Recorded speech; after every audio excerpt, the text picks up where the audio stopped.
இன்னைக்கு நம்ம பார்க்க போற கதையோட தலைப்பு, நீ கொடுத்தது தான் உனக்கு திருப்பி வரும்.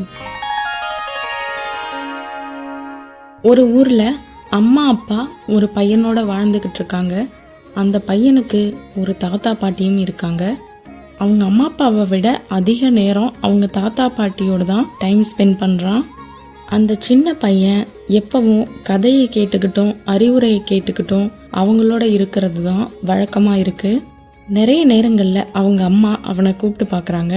அவங்க அம்மா சொல்கிற வேலையை செஞ்சுட்டும் சாப்பிட்டுட்டும் அவனோட வேலையை முடிச்சிட்டும் திரும்பவும் அவங்க தாத்தா பாட்டிக்கிட்டேயே அந்த சின்ன பையன் வந்துடுறான். தினமும் கதைகளை கேட்டுக்கிட்டே அவங்க கூடவே தூங்கிடுறான். அந்த சின்ன பையன் அவங்க பாட்டிக்கிட்ட கேட்ட கதையை ஸ்கூலில் சொல்லி எல்லார்கிட்டையும் பாராட்டு வாங்குறான். அதை சாயந்தரமா வந்து தாத்தா பாட்டி கிட்ட சொல்லணும் அப்படின்னு வீட்டுக்கு ரொம்ப வேகமா ஆசையோட ஓடி வரான். அவனுக்கு ரொம்ப அதிர்ச்சியான நிகழ்வு காத்திருக்கு. அது என்ன அப்படின்னா, அவங்க தாத்தா பாட்டிக்கு ரொம்ப வயசாயிட்டதுனால அடிக்கடி உடம்பு சரியில்லாம போயிடும் அப்படின்னும், அதனால அவங்க தனி பாத்திரம் யூஸ் பண்ணிக்கணும், தனி வீட்டில தான் தங்கணும், சின்ன குழந்தைங்களை தொடக்கூடாது, இந்த மாதிரி சில செய்தி அவனுக்கு தெரிய வருது. இதை கேட்டதும் அந்த சின்ன பையன் ரொம்பவே உடைஞ்சு போயிடுறான். சரி, அம்மா அப்பா சொல்லியிருக்காங்க, இனிமே அவங்க பேச்ச மீற முடியாது அப்படின்னு சொல்லிட்டு இவங்க கூடவே படுத்து தூங்க பழகிக்கிறான்.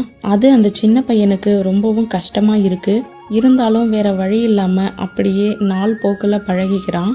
ஒரு நாள் அவங்க அம்மா அவனை கூப்பிட்டு சாப்பாடு கொடுத்து, இந்த சாப்பாட்டை எடுத்துட்டு போய் தாத்தா பாட்டி தட்டுல போட்டுட்டு நம்ம பாத்திரத்தை திரும்பி எடுத்துட்டு வந்துரு அப்படின்னு சொல்றாங்க.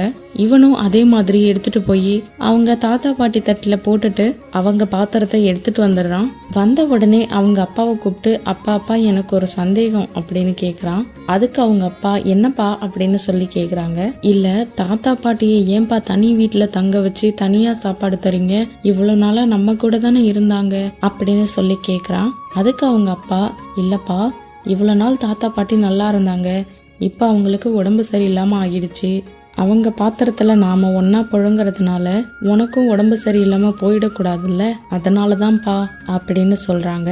சரின்னு சொல்லி அவங்க அப்பா சொல்றத ஏத்துக்கவும் முடியாம மறுக்கவும் முடியாம ஏத்துக்கிறான் அந்த சின்ன பையன். அதுக்கப்புறமா அவங்க தாத்தா பாட்டி காலம் ஆயிடுறாங்க. அந்த சின்ன பையனோட அப்பா அவங்க யூஸ் பண்ண பாத்திரத்தை எல்லாம் எடுத்துட்டு போய் அவங்க கூடவே போட போறாரு. அப்பதான் அந்த சின்ன பையன், அப்பா ஒரு நிமிஷம் அப்படின்னு சொல்லி அவங்க தாத்தா பாட்டி இறந்து போயிட்டு அந்த கஷ்டமான நேரத்திலயும் அவங்க அப்பாவை கூப்பிடுறான். என்னப்பா அப்படின்னு சொல்லி அவங்க அப்பா அந்த சின்ன பையன்கிட்ட கேக்குறாரு. இல்லப்பா, இந்த பாத்திரத்தெல்லாம் எங்க கொண்டு போய் போட போறீங்க அப்படின்னு சொல்லி கேக்குறான். தாத்தா பாட்டி கூடவே போட்டுற போறேன்ப்பா அப்படின்னு சொல்லி அவங்க அப்பா சொல்றாரு.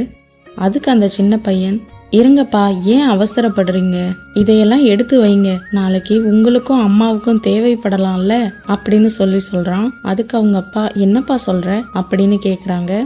அதுக்கு அந்த சின்ன பையன், இல்லப்பா, இன்னைக்கு தாத்தா பாட்டிக்கு உடம்பு சரியில்லைன்னு தானே தனியா வச்சீங்க, நாளைக்கு உங்களுக்கு உடம்பு சரியில்லாத போது என் பிள்ளைங்களை நீங்க எப்படி தொட முடியும், உங்களுக்கு இருக்கிற நோய் என் பிள்ளைங்களுக்கும் வந்துரும் இல்ல, அப்ப தனி பாத்திரம் யூஸ் பண்ணி தானே ஆகணும், அதனாலதான் அதை எடுத்து வைங்கன்னு சொன்னேன் அப்படின்னு சொல்றான். இதை கேட்டதுக்கு அப்புறம் தான் அவங்க அப்பாவுக்கு ஒரு விஷயம் புரியுது. இதை கேட்டதும் நம்ம மனசு எப்படி வருத்தப்படுதோ அப்படித்தானே அம்மா அப்பாவை ஒதுக்கி வச்சதும் அவங்க மனசு வருத்தப்பட்டிருக்கும் அப்படின்னு யோசிச்சு பாக்குறாங்க. இந்த கதையில இருந்து நாம என்ன தெரிஞ்சுக்கிறோம்னா, நாம என்ன செய்யறோமோ அதுதான் நமக்கு திருப்பி வரும்.